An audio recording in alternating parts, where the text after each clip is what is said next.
Welcome back to Bizarre Boulevard, where we dive deep into the shadows of the most unsettling and mysterious true crime cases. Tonight, we explore a case that has left a community shaken and a family searching for answers: the strange case of Javion Magee. A young man, full of life and ambition, found dead under bizarre circumstances, seated in front of a tree, a rope around his neck. But this isn't just any case of suicide. This case carries with it echoes of the dark past, whispers of lynching, and an unsettling mystery that still has no answers. What really happened to Javion Magee?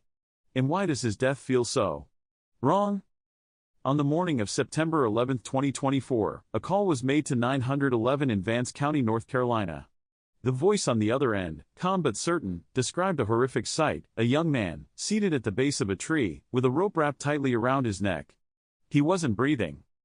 This was 21-year-old Javion Magee, a truck driver from Illinois, just beginning what should have been a promising career. But that morning, instead of returning home after a delivery, he was found dead, his body slumped in an eerily peaceful position, his life drained under a medium-sized tree. The rope had been wound around his neck 11 times. A horrifying sight, no doubt. But here's where the strangeness begins.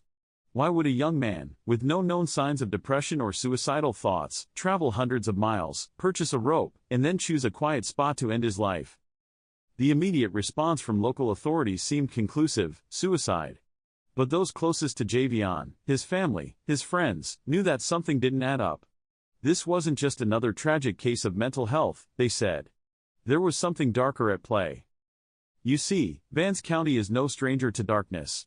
It carries with it a chilling history, one that's been scarred by lynchings, acts of brutal racial violence that have haunted the American South for decades. While the civil rights era may have brought about change on the surface, beneath it lies a history that is not so easily erased. No documented cases exist of Caucasian individuals being found mysteriously hanged from trees in Vance County. But what about African Americans? Could there be a racial element to this tragedy, hidden beneath layers of systemic neglect? Javion's death bears a haunting resemblance to those lynchings of old, and the possibility of foul play looms large. Attorney Lee Merritt, representing the Magee family, raised a chilling question at a press conference: could this be a modern-day lynching? Even though the official report suggested no defensive wounds, no signs of physical or sexual assault, the truth felt elusive. The sheriff's office appeared to be dismissing the idea too quickly, calling it a suicide, long before the investigation had even gathered all the facts. But what if this wasn't just a case of suicide? What if it was something far more sinister?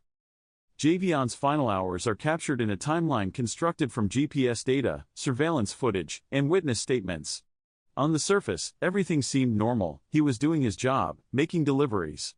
But then, something shifts.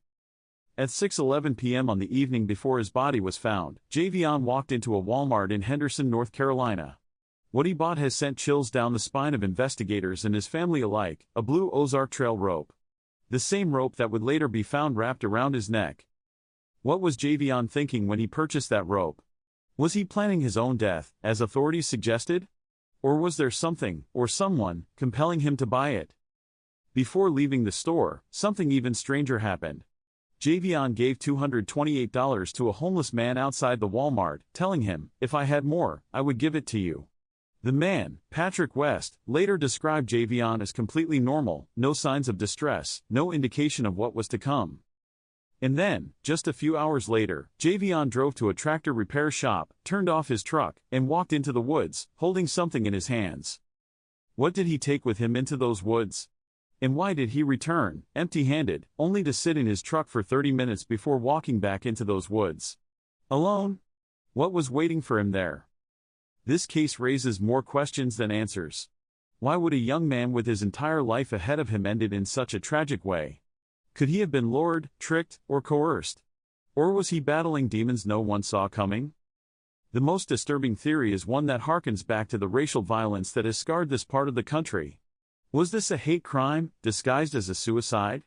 And if so, who could have orchestrated such a cruel and calculated act?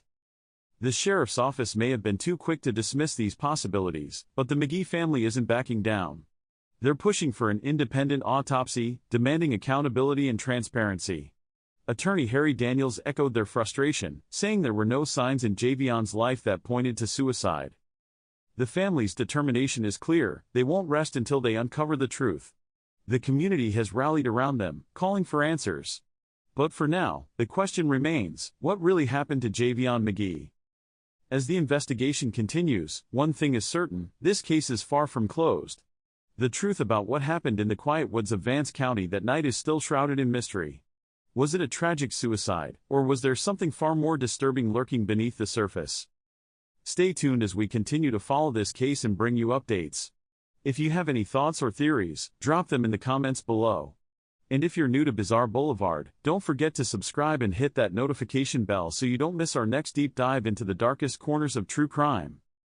Until next time, stay safe and stay curious.